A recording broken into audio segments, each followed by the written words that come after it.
mio gruppo ha lavorato su digital work e profili professionali in azienda. Il gruppo ha lavorato sull'importanza delle reti e la costituzione dei tavoli tecnici interistituzionali. Il mio gruppo ha lavorato sulle frontiere dell'apprendimento.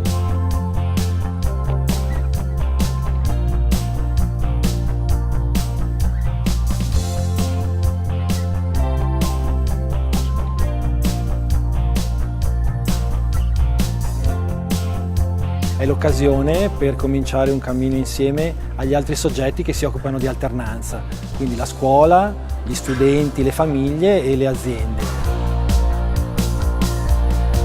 Mi aspetto che da questa offerta si possa offrire al personale della scuola, docenti e amministrativi, le competenze per lavorare meglio con i ragazzi e dentro l'organizzazione.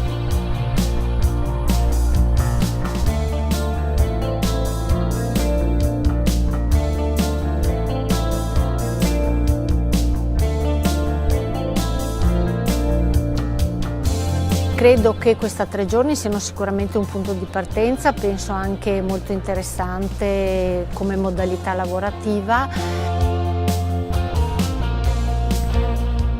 E vorrei che dei momenti di formazione come questi fossero organizzati più spesso dagli enti con i quali collaboriamo tutt'oggi. La cosa che ha colpito di più della giornata è stato aver coinvolto e messo insieme attorno allo stesso tavolo persone provenienti da mondi diversi.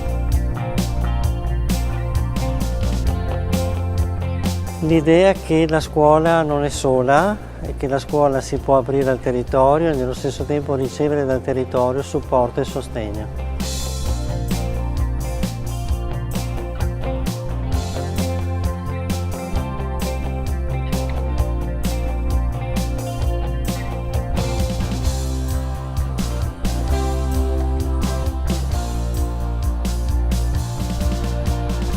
La cosa che mi ha colpito di più è stato l'intervento di Oscar de Montigny.